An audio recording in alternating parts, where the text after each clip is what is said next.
cuyo objetivo, digamos, cuya forma va entendiendo todas las normas contables de distintos países. Yo creo que no mucho tiempo hacia el futuro vamos a tener un cuerpo normativo contable común en casi todos los países del mundo, y de igual forma aparecen normas de auditoría a nivel internacional. Y también con el tiempo seguramente vamos a ir convergiendo a un cuerpo único internacional de normas de auditoría. Todo esto hace, esto que acabo de explicar, que nuestro trabajo cada vez sea más importante, más complejo, más riesgoso, y que implique o signifique que ya el ejercicio individual de la profesión prácticamente sea imposible. Hoy en día, para encarar esto, dada la complejidad y los riesgos que están involucrados, no queda otra que el trabajo en equipo, es decir, trabajo de estudios de profesionales, donde se compartan las distintas especialidades y de un trabajo conjunto se pueden encarar todas estas cosas, porque en forma individual es poco menos que imposible saber de todas estas cosas al mismo tiempo. Bien, me gustaría escuchar algunas preguntitas a este nivel de la clase.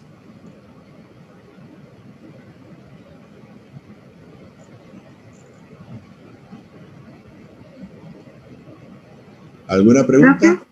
Mencionaba que sí, mencionaba un trabajo de equipo. Por lo general, más o menos, ¿cuántos integran un equipo de auditoría? Arlene, arrimate a tu micrófono porque te escucho cortado. ¿Cuántas personas integran un trabajo de equipo? Sí. Por ejemplo, un equipo normal de trabajo, ¿cuántos serían más o menos? Bueno, eso depende. ¿Cuántos integrantes? Claro, eso es una cosa relativa. Lo que sí, te puedo decir que alguien tiene que estar especializado en cuestiones de contabilidad y auditoría, alguien tiene que estar especializado en cuestiones impositivas o laborales, alguien tiene que estar especializado en cuestiones informáticas, en otros casos, depende de los clientes que uno tenga, en cuestiones legales, en cuestiones vinculadas a la escribanía, es decir, en cuestiones técnicas, como por ejemplo, que tienen que haber, si yo soy el auditor de una bodega, dentro del estudio tengo que tener un enólogo, por decir algo. Es decir, a ese nivel de especialización. Por ejemplo, ¿Lo podría contratar, profe? Una tercerización. ¿Los puedo contratar? ¿Podría contratar? Los puedo contratar o los puedo hacer parte de la estructura. Por ejemplo, en estructuras como la de Price u otros estudios internacionales, tienen dividido, digamos, el staff de los profesionales por especialidades. Inclusive dentro del sector impositivo tienen clasificados a sus profesionales por tipo de impuestos. Impuestos provinciales, impuestos nacionales, regímenes especiales, etc. Es decir, que la especialización ya va no solamente al área impositiva, laboral o de auditoría societario, sino que cuando ya los clientes son de tal magnitud, se requiere ya especializaciones por tipo de impuestos, por decir algo. O sea que esto va a depender digamos, del perfil de los clientes que ustedes tengan en el estudio. Obviamente que al comenzar su trabajo a nivel profesional, no podemos pretender tener 20 profesionales en el estudio, pero yo lo que sí les puedo decir y aconsejar es que piensen que el trabajo individual tiene patas cortas acá y implicaría mucho riesgo innecesariamente que están corriendo. O sea, hay que buscar la manera de separar las áreas en su estudio y especializarse en cada una de estas áreas, más allá de que uno pueda tener la visión de conjunto de todo, pero decir que uno sabe de todos los impuestos, que sabe todas las cuestiones laborales, todas las cuestiones societarias, todas las cuestiones de lavado de dinero, todas las cuestiones de auditoría, todas las cuestiones de informática, el que me diga eso me está mintiendo. Porque es imposible que una persona tenga en su mente todas esas cosas, porque además de que hay que estar estudiando permanentemente, hay que trabajar. Un pequeño detalle que no nos tenemos que olvidar nunca, ¿no? Tiempo para trabajar. Sí, preguntas. Profe, yo tengo una duda, pero está relacionado con la responsabilidad, digamos. ¿Me escuchas bien? Sí, te escucho. Con el profe Marcelo vimos que yo podía ser, si me contrataban como servicio, digamos, contador de una empresa, confeccionarle el balance y a la vez ser auditor de ese balance, ¿no es cierto? ¿Esa es la pregunta? Bueno, mirá. No, la pregunta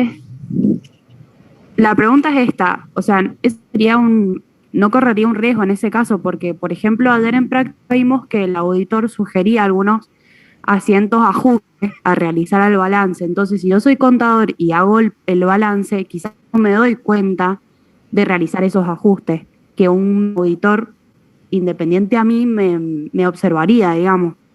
Entonces, como que, o sea, la norma no tendría que dejar que la misma persona que confeccione el balance lo audite también, más allá de que si se cumpla esa independencia a la que se refiere la norma.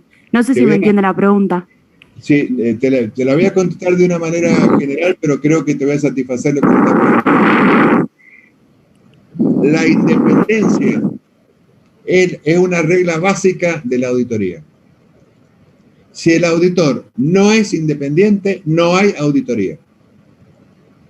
Lo que ocurre es que en las normas de independencia, que yo no sé si ya la han visto con el profesor Pieralici, pero la van a ver a corto plazo, en las normas de independencia, cuando se refiere al tema de independencia, en la Argentina, dice que no, porque, o sea, se legisla por la falta de independencia. Se dice así: estas situaciones son falta de independencia. El resto de las situaciones, usted es independiente y puede ser el auditor.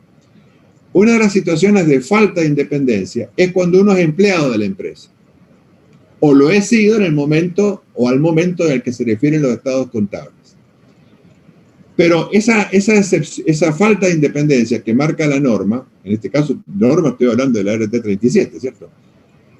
Tiene una excepción que solamente es válida en la Argentina, que es para el caso cuando en un estudio contable se lleva la contabilidad de un cliente y además de llevar la contabilidad, le preparo los estados contables y además de preparar los estados contables, lo asesoro en distintos aspectos, como pueden ser laborales, impositivos, y yo facturo estos trabajos a mi cliente y además no participo en la toma de decisiones de la empresa. Por esa excepción, yo en la Argentina puedo, llevándole la contabilidad en mi estudio, puedo ser auditor y hacer estas otras cosas. Lo que no obsta de que yo además deba hacer la auditoría.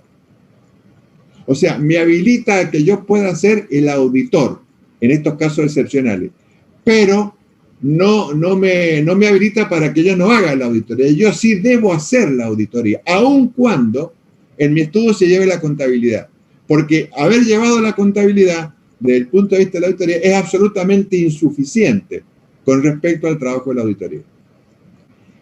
Salvo esta excepción que te acabo de explicar, si el profesional no es independiente, no puede ser auditor, porque estaría incumpliendo una norma básica de la auditoría, que es la independencia. No sé si te contesté. Claro, eso sí lo entendía, pero digamos, bueno, si no estoy confeccionando un balance, o sea, porque estoy prestando un servicio, o sea, estoy confeccionando un balance, no es que soy empleado de la empresa.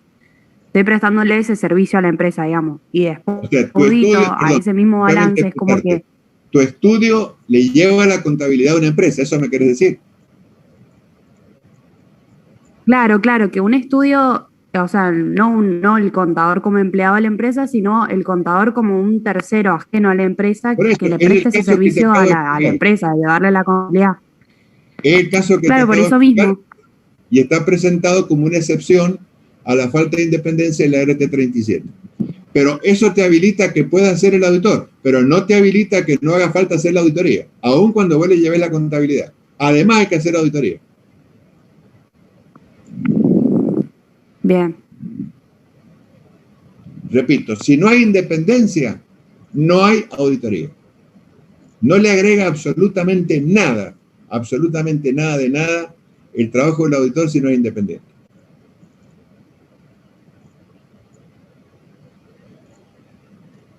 ¿Alguna otra pregunta?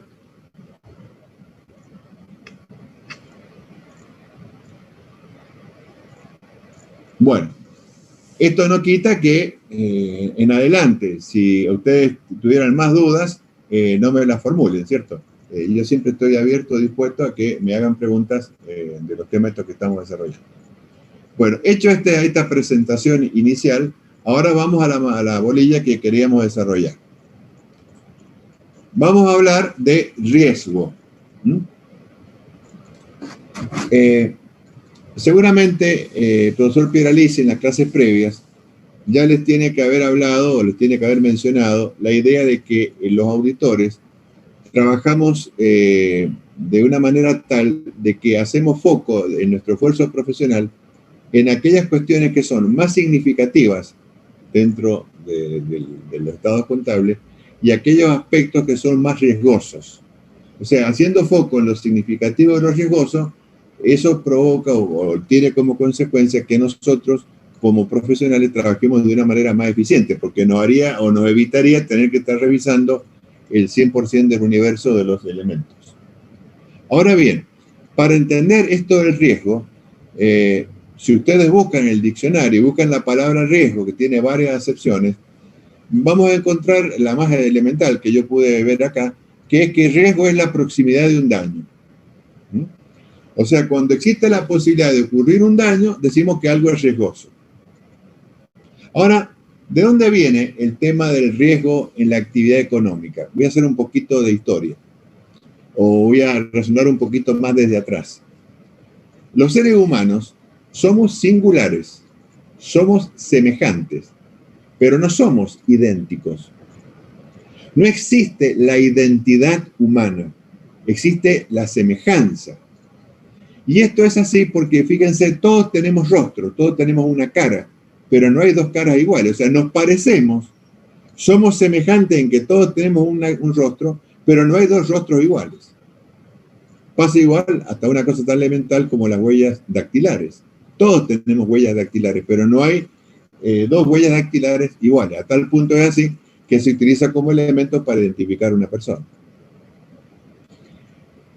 Este hecho de que somos singulares y que no somos idénticos hace que, si bien es cierto, tengamos las mismas necesidades, no todos, digamos, satisfechos estas necesidades con los mismos bienes, con las mismas dosis, de las mismas formas. Cada uno tiene sus propias preferencias, sus propios gustos, etcétera, etcétera. De manera que esto después se traslada a la demanda de los bienes y servicios y que las empresas, que son las que tienen que satisfacer estos bienes o estos servicios, siempre tengan la incertidumbre o el riesgo de que en algún momento, por alguna razón, puede ser que el consumidor deje de consumir ese servicio o ese producto y se ve en riesgo el futuro de la empresa o el desarrollo de la empresa. O sea, que el riesgo, se puede decir, es inherente a la actividad económica. Yo podría decir que no existe riesgo o sea, no hay actividad económica sin riesgo. No hay actividad económica sin riesgo. Todas las organizaciones, inclusive las que no tienen fines de lucro, asumen o enfrentan riesgos. O sea que el riesgo, repito, es inherente a la actividad económica. ¿Qué es lo que es entonces el riesgo? El riesgo son hechos o acontecimientos cuya probabilidad de ocurrencia es incierta. Repito, la probabilidad de ocurrencia es incierta. Ahora, si llegaran a manifestarse, es decir, si llegaran a ocurrir estos hechos o acontecimientos, lo que podría ocurrir es que se ponga en peligro, y ahí viene el daño al que se refiere la definición de la Real Academia, se ponga en peligro la consecución de los objetivos de la empresa. El objetivo principal de cualquier empresa es sobrevivir en el tiempo, competir, generar utilidades. Ese es el riesgo al que nos estamos refiriendo a nivel comercial, a nivel empresarial. Enseguida vamos a hacer un poco de más foco y vamos a hablar del riesgo en nuestra específico, en nuestra disciplina. Ahora bien, ya hemos visto, y ustedes han visto, que, porque siempre lo dijo el profesor Pieralici, que ya han empezado a analizar la RT37, que es la norma básica de auditoría. Si no lo han detectado todavía, yo se lo comienzo a expresar ahora. La norma básica se divide en capítulos y estos capítulos están identificados con números romanos. Dejemos de lado el capítulo 1 romano que se refiere a aspectos generales, aspectos de antecedentes, etc. En el punto 2 romano de la RT37 se refiere a normas que son comunes para todos los encargos. Ya voy a explicar enseguida qué es lo que es encargo. Encargos que se indican del número 3 al número 7 romano dentro de la norma. Y la palabra encargo, acá la tenemos que tomar como tarea, como trabajo profesional que podemos llevar adelante los profesionales, los contadores. Dentro de los encargos o trabajos profesionales que podemos llevar adelante los contadores, se identifica en el punto 3 romano la auditoría de estados contables. Y del 4 romano en adelante, por ejemplo en el 4 se refiere a los trabajos de revisión, se mencionan otros trabajos profesionales que podemos realizar. O sea que la norma RT37 en el punto 2 romano establece condiciones que son de aplicación para el punto 3 romano, que es la auditoría de estados contables, pero también para otros encargos o trabajos que podemos realizar que no son necesariamente auditoría. Por eso van a ver, cuando vean el tema de independencia, que el tema de independencia está desarrollado en el punto 2 romano. De manera que la independencia es un tema, un requisito, una condición aplicable, no solamente para la auditoría que está en el 3 romano, sino para todos los otros trabajos o encargos que se mencionan del 4 en adelante. Hecho esta aclaración genérica, yo digo, bueno, me voy a fijar en qué parte de la RT37 se menciona a la palabra riesgo. Entonces acá, en el punto 2 romano, que dije recién, ¿qué es 2 romano? 2 romano es el punto que es común para todas las para todos los encargos, trabajos que realizamos los profesionales. En el punto 2 romano, solamente en 2 partes se refiere a la palabra o aparece la palabra riesgo. Es insólito que, siendo el riesgo un tema tan importante, en las normas comunes solamente esté mencionado el riesgo en 2 partes. Y acá he copiado textual los párrafos, esto que estoy diciendo. En el punto 2 romano, B4, que se refiere allí para cómo llevar a cabo, cómo desarrollar cada uno de estos trabajos, dice: cuando se planifica y ejecuta un encargo, dice encargo, ¿por qué? Porque lo dice de una manera genérica. Acá la palabra encargo estaría incluyendo también a la auditoría, ¿cierto? Cuando se planifica y ejecuta un encargo, dependiendo de su naturaleza, el contador, ¿por qué dice el contador? Porque si dijera auditor, lo estaría circunscribiendo solo al trabajo de la auditoría. Y esto es aplicable a cualquier otro de los trabajos también. Dice debe, y lo pone como una obligación, considerar la significación y los riesgos, lo que yo dije recién. O sea que cualquier trabajo que nosotros hagamos, cualquier encargo que llevemos adelante, debemos tener siempre presente el tema de la significación y los riesgos. Más adelante, en el punto 2 romano B9, dice: cuando el contador utiliza el trabajo de un experto, dígase ingeniero, abogado, escribano, actuario, lo que sea, evaluará si el experto tiene competencia. ¿Qué quiere decir competencia? Si tiene el expertise, el conocimiento. La capacidad, ¿qué es? La posibilidad práctica de hacerlo, porque uno puede tener el conocimiento y no la capacidad práctica de llevarlo adelante. La objetividad y la independencia necesaria para sus fines, dependiendo del riesgo involucrado. Y usa acá la palabra riesgo involucrado. O sea que la verdad, siendo el riesgo un tema tan importante, es bastante poco lo que se menciona esta palabra, por lo menos en el punto 2 romano, que son los aspectos comunes para todos los trabajos.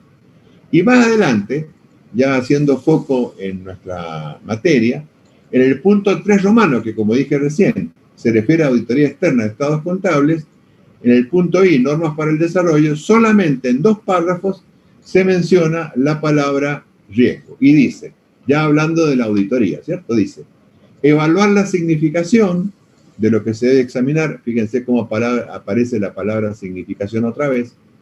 Teniendo en cuenta su naturaleza, la importancia de posibles incorrecciones. ¿Qué sería una incorrección? Una incorrección sería un error. ¿Cuándo hay un error en nuestra especialidad? Cuando lo que la empresa hace difiere de lo que dice la norma contable. Acá más adelante van a ver que nosotros hablamos de incorrecciones materiales. Dicho por ahora de una manera sencilla, sería un error. ¿Cuándo hay una incorrección o un error? cuando lo que la empresa hace difiere con lo que dice la norma. Dice, hay que tener en cuenta la significación y el riesgo. ¿Ven? Otra vez, lo mismo que lo que se había ya anticipado a nivel general, lo repite acá a nivel particular para el caso de la auditoría de estados contables. Y en el punto 3 romano A383, en un parrafito muy cortito dice, valorar si los riesgos de incorrección material, ¿qué es lo que sería la incorrección material? Los errores. ¿Y cuándo hay una incorrección material? Repito, cuando la empresa hace algo distinto a lo que marca la norma, han sido reducidos a un nivel aceptablemente bajo en las circunstancias. Y aunque a ustedes les parezca increíble, salvo estos 4 párrafos que yo acabo de transcribir acá en forma textual, la palabra riesgo no aparece nunca más en la RT 37. Es insólito, pero esto es así. También, y siempre buscando la idea de ir completando la parte, digamos, del vocabulario, la NIA es la Norma Internacional de Auditoría, la norma 315, que es una NIA que se refiere al tema de riesgo, cuando habla de las definiciones, dice allí el concepto de afirmación. Acuérdense que los propietarios de la empresa afirman cosas a través de los estados contables. Afirmar quiere decir cosas a través de los estados contables. Dice que una afirmación son manifestaciones de la dirección, explícita o no, porque hay veces que el balance dice cosas que no están dichas, incluida en los estados financieros y tenida en cuenta por el auditor al considerar los distintos tipos de incorrecciones que pueden existir. Y cuando se refiere al riesgo del negocio, la norma dice, riesgo del negocio es aquel que se deriva de las condiciones, hechos, circunstancias, acciones o omisiones significativas que podrían afectar negativamente la capacidad del ente para conseguir su objetivo. Esto es exactamente de una manera muy parecida a lo que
específicamente en el tema del riesgo de auditoría, que es el que nos convoca a la clase.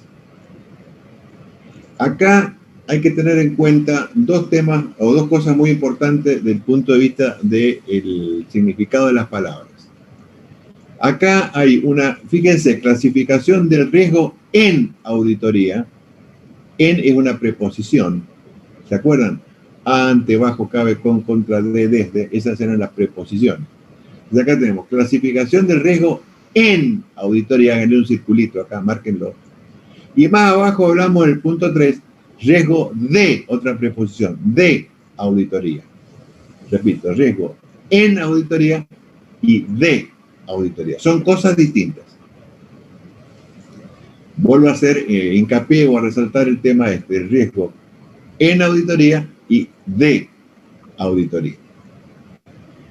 Bien, hecha esta aclaración, el riesgo en auditoría se subdivide en 3 aspectos. El riesgo profesional, el riesgo de servicio al cliente y el riesgo de auditoría. Los tres riesgos forman parte del riesgo en auditoría. Vamos ahora a comenzar a analizar cada uno de estos riesgos, empezando por el riesgo profesional. El riesgo profesional está relacionado entonces con el prestigio profesional, con la reputación del auditor.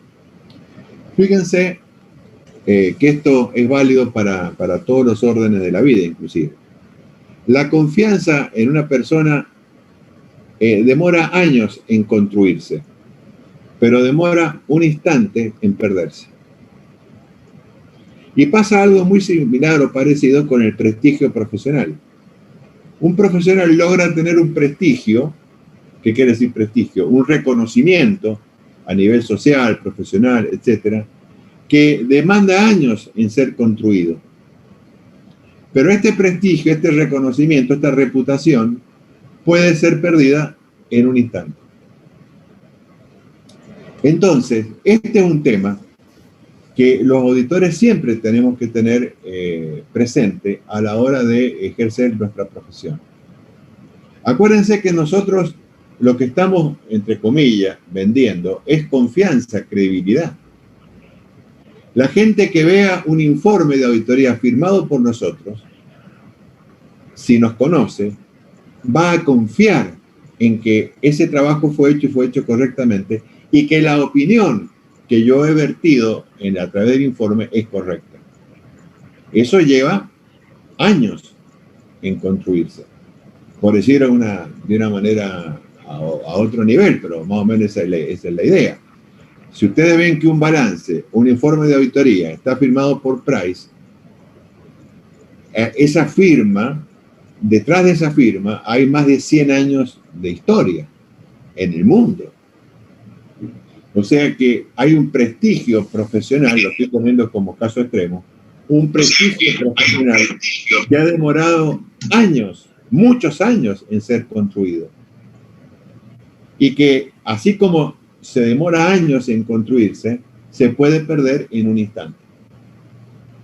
Por lo tanto, cada vez que yo acepto o rechazo un trabajo profesional de auditoría, debo tener o poner en la balanza o poner en consideración esto que estoy diciendo. Ahora, ¿qué es lo que puede afectar mi prestigio profesional cuando me enfrento con un cliente nuevo, con un potencial cliente? Y puede ocurrir varias cosas. Puede ocurrir que yo sea un profesional recién recibido, por ejemplo, y que no tenga una estructura en el estudio lo suficientemente importante y por consecuencia tampoco yo tenga la experiencia necesaria. Y a lo mejor viene el señor Frávega y me dice, mire, usted quiere ser el auditor de mi empresa, 140 sucursales en la Argentina. Es decir, yo debiera, para poder enfrentar a semejante cliente, debo tener una experiencia previa, debo tener una estructura en el estudio que me permita tener un cliente de 140 sucursales, por decir algo. Esto no quita de que yo no pueda aceptarlo a este cliente, pero son consideraciones que yo debo hacer antes de aceptar al cliente. Es decir, yo esta cuestión del prestigio profesional las tengo que merituar antes de tomarlo al cliente. O sea que mi cliente puede o no ser riesgoso para mí, por ejemplo, por el volumen, por la magnitud de sus negocios, en tanto y en cuanto mi estudio y mi experiencia no sean acordes a este volumen de negocio que tiene mi cliente, mi potencial cliente. Repito, esto no quita que yo no lo pueda aceptar, pero me estoy corriendo un riesgo distinto, ¿cierto? También podría ser riesgoso el negocio que tiene mi potencial cliente. Supongamos que sea un negocio que utilice que sea un laboratorio de productos médicos, medicinales, y se utiliza, por ejemplo, efedrina como una materia prima. Bueno, la efedrina se puede usar para hacer paracetamol, pero la efedrina también se puede utilizar para otro tipo de cosas. Entonces, si yo tengo un negocio, un cliente, cuya materia prima es la efedrina, y esto me significa a mí un riesgo que no quiero asumir, bueno, ahí está la historia. Y así les podría dar innumerables situaciones o casos que se nos pueden presentar. Ahora bien, ¿qué hacer frente a un futuro potencial cliente riesgoso? ¿Qué consejo yo le daría? En primer lugar, le diría que si se ven superados por alguna de estas circunstancias, no lo tomen al cliente. No lo tomen al cliente. Acuérdense, auditor cobarde sirve para otra auditoría. Ahora, podría ser que la aversión al riesgo que ustedes tienen sea alta, sean temerarios, y bueno, quieran asumir el riesgo. Tal vez porque a lo mejor los honorarios involucrados valgan la pena. ¿Qué hacer en esos casos? Cuando yo voy a asumir un riesgo que supera lo normal. Y lo que habría que hacer en estos casos es, en primer lugar, rodearse de profesionales que tengan experiencia, no confiar en los controles de la empresa y hacer un enfoque de trabajo de auditoría de tipo sustantivo, es decir, directamente mirando operaciones y transacciones, no verse o no atarse digamos, a plazos así demasiado exigentes que me obligarían a mí eventualmente o hipotéticamente a apurarme en el desarrollo de mi trabajo, a confiar menos en lo que me digan los propietarios, a buscar evidencias que más bien vengan de afuera de la empresa que de adentro, y así sucesivamente. Más adelante, si tenemos tiempo, yo voy a dar una serie de tips que uno debiera tener en cuenta si es que quisiera tomar o enfrentar un riesgo, digamos, asumir un riesgo profesional mayor al que sería adecuado a mis posibilidades. El otro riesgo en auditoría sería el riesgo de servicio al cliente. Esto tiene que ver con las expectativas no cubiertas de parte del cliente con relación a mi trabajo. Miren, en la práctica, en los hechos, lo que trasciende a los terceros del fruto de mi trabajo es el informe de auditoría, en el cual manifiesto mi opinión. Ese informe físicamente, con mucha furia, no puede pasar o no pasa en la práctica de más de 2 o 3 páginas. Ahora, si yo, después que termino mi trabajo y cumplo con mi obligación, que es presentarle a mi cliente de auditoría el informe, y me aparezco con 2 páginas, y le doy eso a cambio de los honorarios que me tiene que pagar, y después digamos, del desbarajuste que yo le hice internamente por el proceso de la auditoría en sí mismo, ¿qué creen que me va a decir a mí el cliente? ¿Cómo se va a sentir él frente a mí? Ni hablemos si lo que yo encima digo en el informe es que me abstengo de opinar. O sea, encima no voy a opinar. Y peor sería todavía si digo que la opinión mía va a ser adversa, es decir, va a ser una opinión diciendo que el estado contable está mal. Y me aparezco con 2 páginas. ¿Cómo cree que va a reaccionar? ¿Cómo se va a sentir el cliente con relación a mí? Seguramente se va a sentir decepcionado, a lo mejor, entre comillas, hasta estafado se puede llegar a sentir. Y esa es la realidad. Así termina nuestro trabajo.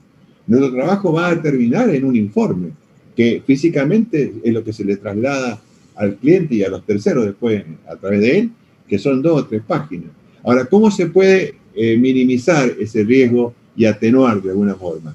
Y estableciendo el vínculo con mi cliente y al comienzo de ese vínculo, redactando una carta de contratación, es decir, un documento escrito que nos vincula al cliente de auditoría conmigo, y a través de esa carta de contratación, en ella, yo haga todo un trabajo de docencia y explicite de una manera escrita o por escrito todo lo que implica el trabajo de la auditoría, los finales que puede tener, los honorarios que se van a percibir, los momentos en que se van a entregar las documentaciones, etc. O sea, que si yo hago un trabajo de docencia preliminar explicándole a mi cliente en qué consiste el trabajo. Y repito lo que dije al comenzar la clase. Hay muchísima falta de conocimiento en la práctica respecto a lo que es la auditoría, e inclusive por los propios profesionales de nuestro ramo, imagínense por los que no lo son, el caso de los empresarios en general, que yo tengo que hacer docencia, tengo que explicar todo esto, decir cuáles son los finales posibles de la película, la forma en que se van a instrumentar las cosas, y si yo hago esto, la carta de contratación es un elemento que contribuye a minimizar este riesgo de servicio al cliente, al que estoy haciendo referencia. Hasta acá, ¿alguna duda?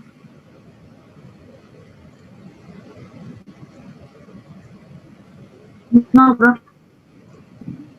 ¿Van entendiendo? No, profe, ningún. Bueno, sigamos ahora con el tercer elemento del riesgo en auditoría, que es el riesgo de auditoría. ¿Qué es lo que sería el riesgo de auditoría? Es la posibilidad de emitir un informe de auditoría incorrecto. ¿Qué quiere decir incorrecto? Y la idea es que yo llegue a una conclusión, a una opinión distinta de la que debería haber llegado. O sea, que me equivoque al opinar. Ese es el pecado mortal del auditor. Ahora, ¿por qué podría haber ocurrido esto, que me equivoqué al opinar? Y podría haber ocurrido porque yo no detecté, por haber hecho mal mi trabajo, errores o irregularidades, yo diría, con el lenguaje de la RT37, incorrecciones materiales, significativas que si yo las hubiera detectado por trabajar bien, esto hubiera modificado el sentido de mi opinión. Entonces, este es el pecado mortal del auditor, equivocarme al opinar. La idea sería de que si dos auditores trabajan en circunstancias similares, con los mismos conocimientos, con las mismas posibilidades, etcétera, debieran llegar, si trabajan bien, a una conclusión igual. Ahora, si uno trabaja mal, nos corremos el riesgo de que la opinión a la cual yo arribe sea la equivocada. Este riesgo de auditoría, subrayo y remarco las preposiciones, a su vez se subdivide en riesgo inherente, riesgo de control y riesgo de detección. Y antes de seguir con el detalle de estos riesgos, quisiera decir acá, a través de este esquemita, una cosa que me parece muy importante. Estamos hablando del riesgo de auditoría. ¿Cuál era este riesgo? Emitir una opinión incorrecta. Excepcionalmente, el auditor puede emitir un juicio con certeza absoluta. Es decir, nosotros no podemos decir ni hablar nunca de exactitud en nuestro trabajo, ni tener la certeza absoluta. ¿Por qué? Porque, y sí podemos decir, y en sustitución a la expresión certeza, podemos hablar de la palabra o reemplazarlo por la palabra o la expresión razonabilidad. O sea, no hablamos de certeza, pero sí hablamos de razonabilidad. Ahora, ¿por qué esta falta de certeza? ¿Qué es lo que hace que no podamos hablar de certeza en la auditoría? En realidad es por muchas razones. Yo voy a marcar dos, simplemente. La primera, es porque el auditor no trabaja mirando el universo total de los elementos a ser revisados. Nosotros trabajamos sobre la base de muestras.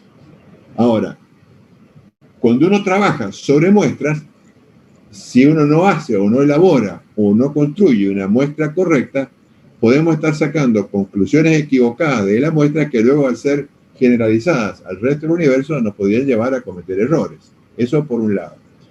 Y la otra razón por la cual en realidad es muy difícil hablar de certeza es porque hay un aspecto del trabajo de la auditoría respecto a los estados contables, que son las omisiones que pueden contener los estados contables de activos o pasivos, que son algo muy difícil para poder ser detectados por el auditor. Yo diría que lo más difícil para el auditor es llegar al convencimiento, que nunca es absoluto ni pleno, de si estos estados contables están presentando todos los activos y todos los pasivos que debiera contener.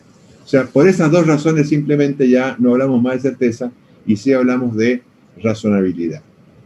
Esta falta de certeza genera el riesgo de auditoría. ¿Qué era cuál el riesgo de auditoría?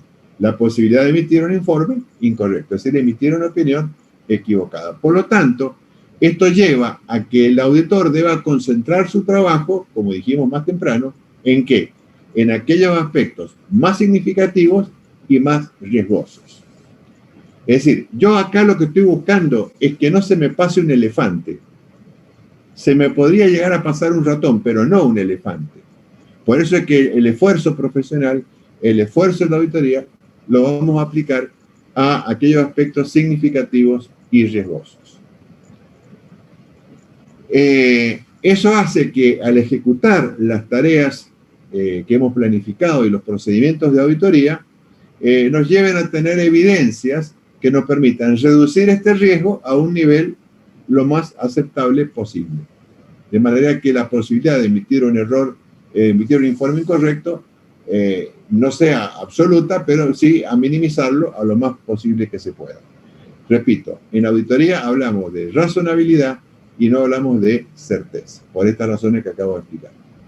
Bien, ahora sí, vamos a hablar de los tres aspectos que implican el riesgo de auditoría, que es el riesgo inherente, el riesgo de control y el riesgo de detección. Este esquemita que hemos desarrollado acá en la transparencia, en la filmina, se me ocurrió después de haber trabajado de auditor en una empresa que era de construcciones, una constructora. Me acuerdo cuando empecé a trabajar, yo le escuchaba decir muchas veces a los ingenieros que trabajaban, hablaban de los áridos para acá, los áridos para allá. Entonces, bueno, yo le digo un día al ingeniero, a uno de los ingenieros, che, ¿qué son los áridos en la empresa? Y me dice, los áridos son el ripio, la arena fina, esos son los áridos. Y entonces le pregunto, ¿y de dónde salen los áridos? Y los producimos nosotros mismos acá en Mendoza. Y entonces le digo, bueno, vos me podés mostrar cómo lo hacen para conocer la idea. Entonces fuimos hasta ahí, hasta un lugar que se llama Agrelo, acá cerca de Luján. Y ahí en Agrelo, sobre la margen de un río seco que hay ahí, lo que había, lo voy a tratar de explicar rápidamente, era una especie de mini montañita artificial hecha por la propia empresa y que tenía un camino que permitía acceder hasta la parte superior a los camiones, cargados con material que sacaban del mismo río seco. O sea, ¿cómo era la idea? El camión era cargado con material así bruto del río seco, se lo cargaba en el camión ascendía por este caracol hasta arriba de esta mini montaña, estoy hablando de una altura de aproximadamente unos 20, 30 metros como mucho. ¿Qué hacía ahí el camión? El camión volqueteaba, es decir, levantaba, inclinaba su volquete con el material y descargaba el material desde esa altura hacia una tolva. Tolva es una especie de un caño grande, una estructura grande de metal que tenía distintos tipos de zaranda. La zaranda, ¿qué es lo que sería? Una especie de rejas, ¿no? Que tenían distinto calibre. El lenguaje de ellos, calibre era grosor. Entonces, ¿qué pasaba? El material caía arriba de esta zaranda, la zaranda a su vez se movía con unos motores que tenía, se zarandeaba, se movía, y el movimiento hacía que el material que tenía un tamaño o un calibre o un grosor mayor al del agujerito que tenía la zaranda quedaba arriba. Y el resto del material pasaba a una segunda y así tercera y cuarta zaranda hacia abajo por gravedad. O sea que lo que quedaba en la parte superior es lo que nosotros conocemos como la famosa piedra bola. Y esa piedra bola después, por una cinta especial, se bajaba de esta mini montaña y se estivaba de una manera especial. Y así se obtenía la piedra bola, el ripio grueso, el ripio fino, la arena gruesa, la arena fina y otros materiales más. Por este mecanismo de las zarandas. Sobre la base de esto se me ocurrió esto. La idea sería esta. Las empresas enfrentan riesgos que se llaman inherentes. El riesgo inherente sería el riesgo que tiene cualquier negocio per se, es decir, por el negocio mismo.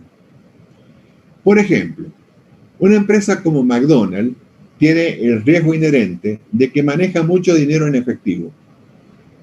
O sea, es así. Más allá de que se pague con tarjeta, otro tipo de instrumentos, la mayor parte de la recaudación que hace McDonald's o este tipo de empresas de fast food es de efectivo. Eso es un riesgo propio del negocio, el manejo del efectivo o de mucho efectivo.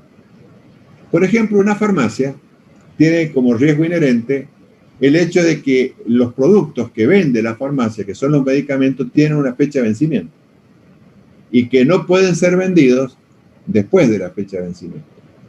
De manera que esto significa para la organización de los bienes de cambio de la farmacia una serie de complejidades que le obliga a tener que guardar o esquivar los productos teniendo en cuenta la fecha de vencimiento.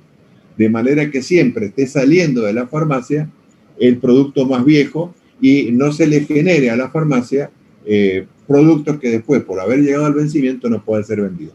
Esto es un riesgo inherente propio del negocio de la farmacia.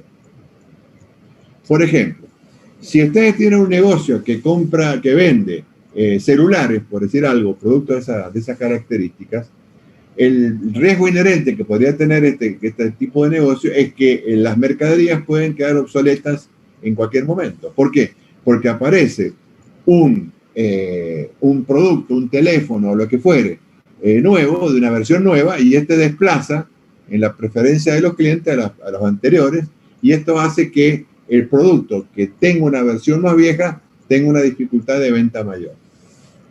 O sea que acá estaríamos enfrentando a un stock de bienes de cambio que tiene un problema de la obsolescencia. Otro ejemplo. Supongamos que nuestro cliente sea Montemar Compañía Financiera. ¿Qué características tiene esta compañía financiera? Que el target, el perfil de los clientes son pequeños clientes. O sea, ellos prestan a grandes masas de clientes dinero. A empleados públicos, a policía, a maestros, a particulares. Entonces, ¿qué es lo que pasa? La cartera de clientes está atomizada en miles de clientes. Y eso es un riesgo inherente propio de ese negocio, que va a implicar o significar una serie de cosas.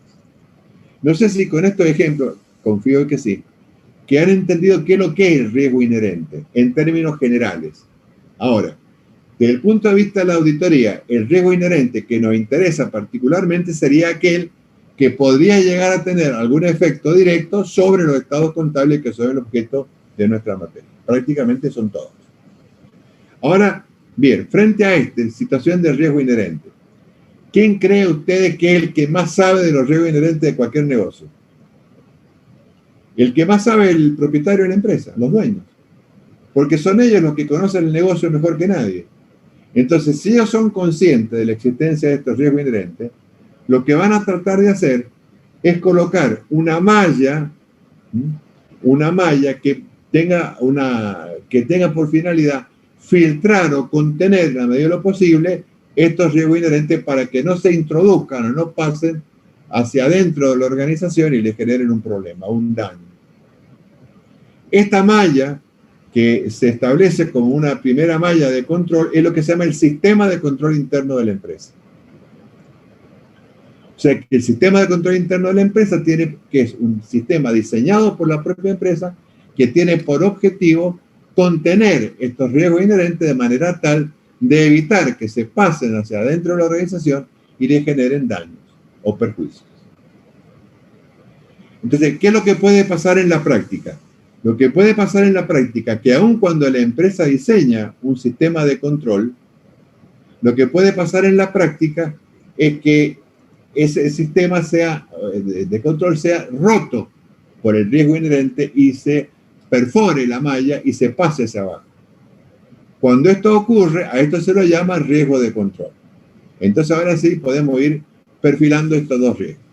¿Cuál sería el inherente? Es aplicable exclusivamente al negocio o actividad, independientemente de los sistemas de control, porque esto ocurre antes del control. ¿Y qué es lo que sería el riesgo de control? Es aquel atribuible al sistema de control, o sea, atribuible a esta malla. ¿Por qué? Porque el sistema puede estar incapacitado de detectar errores o irregularidades en forma oportuna. Acá el problema es el sistema de control. Voy a saltar un poquito acá y voy a avanzar en algunas definiciones. En la NIA 315, cuando se define al control interno, al que nos estamos refiriendo acá, dice la norma: control interno. Se llama así al proceso diseñado, implementado y mantenido por los responsables, la dirección u otro personal con la finalidad de proporcionar una seguridad razonable sobre la consecución de los objetivos del ente, relativo a la fiabilidad de la información, a la eficiencia y eficacia de las operaciones y el cumplimiento de la ley.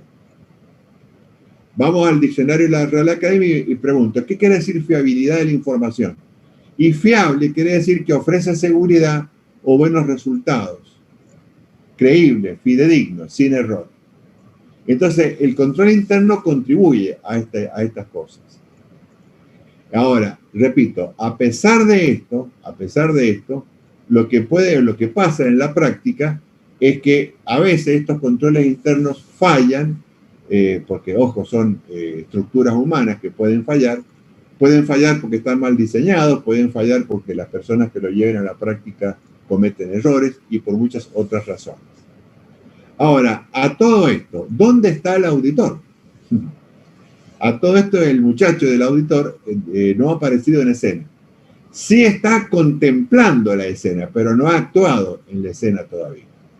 Como el auditor percibe y ve todas estas cosas y no es digamos, un actor pasivo, lo que él ve y que él se da cuenta que esto puede generar daños en los estados contables que son el objeto de su trabajo, el auditor se pone manos a la obra y diseña otra segunda malla, un poquito más abajo, que sería el programa de auditoría.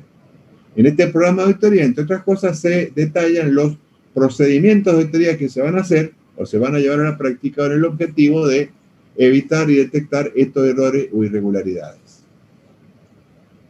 Ahora, ya la responsabilidad de esta segunda malla le compete al auditor. La responsabilidad del anterior le compete a la empresa.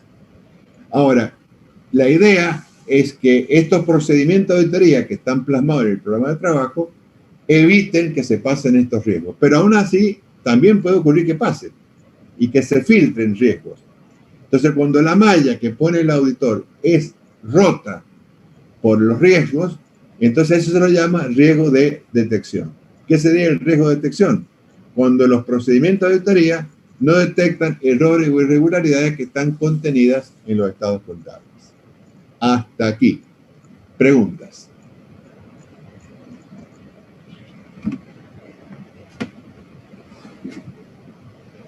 Preguntas.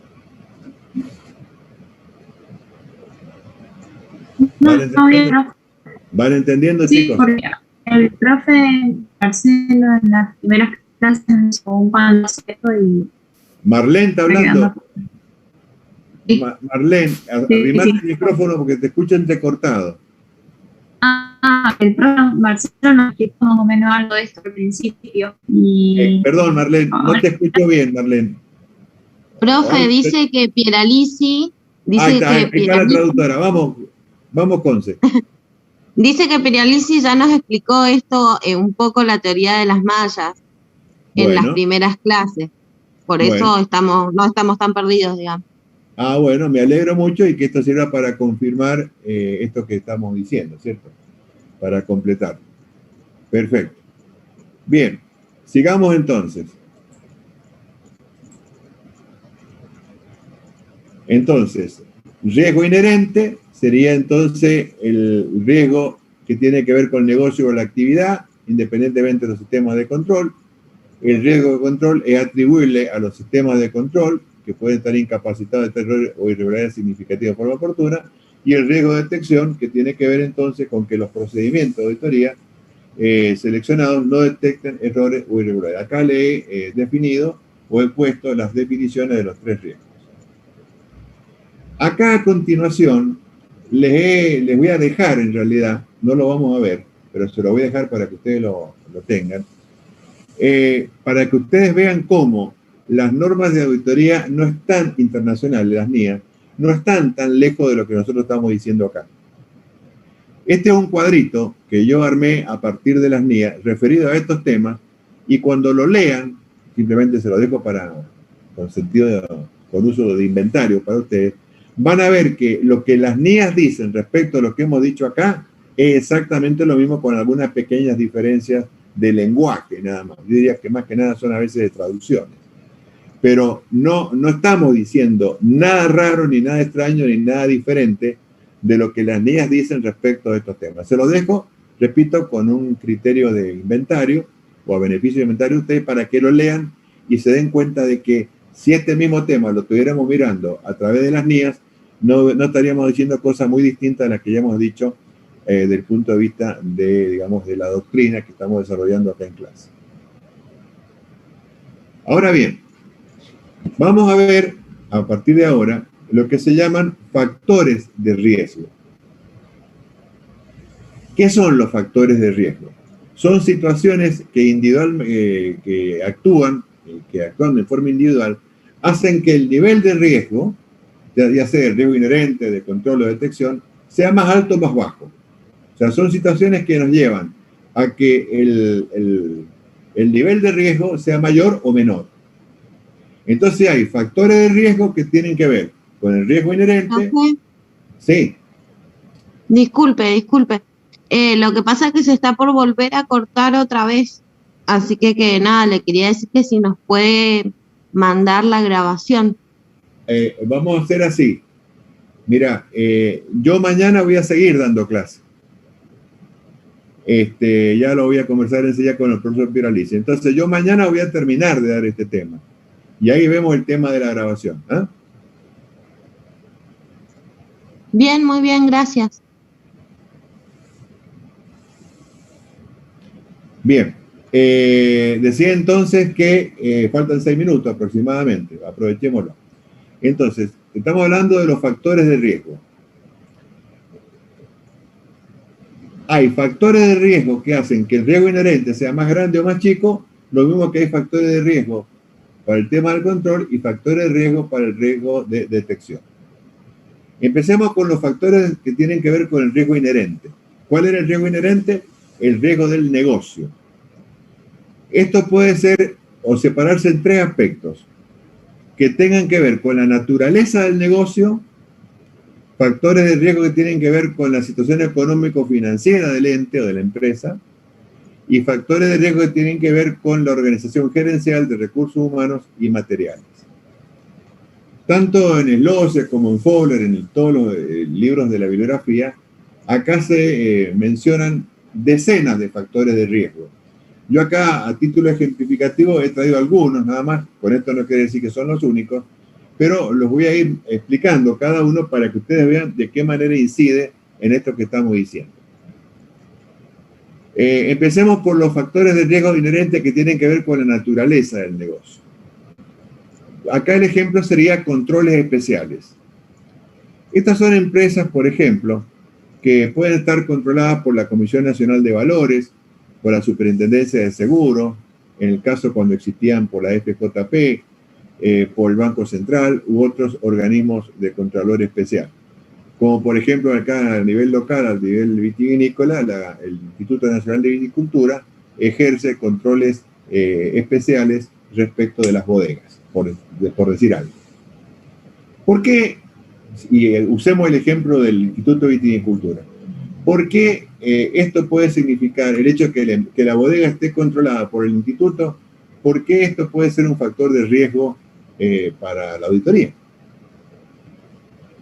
Y es por esto. Yo les podría decir, sin temor a equivocarme, que deben haber muy pocas actividades relacionadas con la industria de la alimentación, como es el caso de la viticultura, que tenga más controles que la actividad vitivinícola. Si el nivel de contralor que desarrolla el Instituto de Viticultura sobre las bodegas es extraordinario. Ni hablar ahora con los elementos informáticos que existen. Ahora, ¿cuál es el problema que puede llegar a estar afectando a los estados contables? Lo que ocurre es que el instituto le exige a las bodegas el cumplimiento de una serie de información, de formularios, de procedimientos, de situaciones extraordinarios. Y que en muchos casos son de cumplimiento perentorio para poder hacer movimiento y traslado de vinos, etcétera, etcétera. Que para la bodega es lo urgente, es lo importante, quiero decir, es lo urgente. Porque si no tiene habilitado un traslado de un vino, no puede venderlo.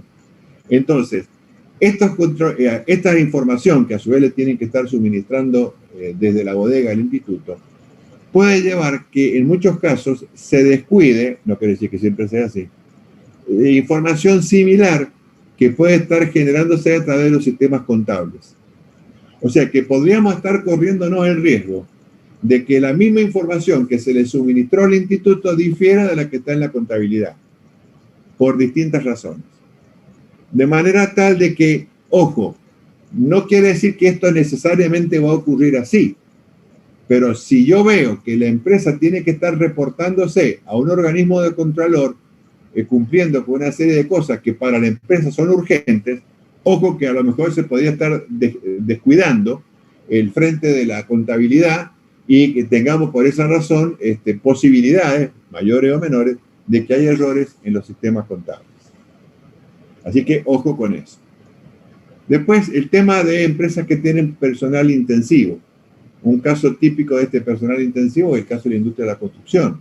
O, por ejemplo, la actividad de la industria, los servicios de seguridad personal, las empresas de seguridad, o las empresas de limpieza, o las empresas vinculadas al sector de la salud, que tienen como característica que ocupan mucho personal.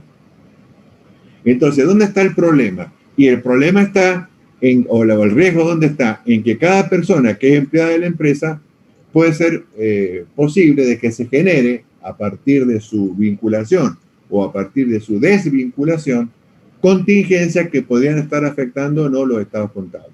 Por ejemplo, contingencias de juicios y cosas por el estilo. O sea que la posibilidad de este tipo de riesgo es mayor cuando la empresa ocupa a mucho personal que cuando ocupa poco personal. Empresas con sucursales, lo decíamos más temprano, sucursales tipo Frave o tipo Garbarino o tipo Musimundo, que son empresas que tienen muchas sucursales. Eso es todo un tema que implica una logística especial para la empresa y para la auditoría. No le digo nada si las sucursales a su vez están en el exterior. O sea, esto genera una situación mucho más compleja que debe ser tenida en cuenta a la hora de encarar el trabajo de la auditoría. Otro elemento que también puede ser un factor de riesgo es que la empresa que sea mi cliente tenga empresas vinculadas o forme parte de un conjunto económico. Es decir, forma parte de un conjunto económico, ya sea porque es controlante o porque es controlada. Entonces, al formar parte de un conjunto económico, esto me cambia el objeto de la auditoría, porque a lo mejor tendría que estar revisando los estados contables emitidos por la controlante y que ahí podría estar incluido, por ejemplo, un balance consolidado o un estado consolidado. O que cuando se aplica el BPP y se evalúa las participaciones permanentes, tengamos que estar relacionándonos con balances que surgen de las empresas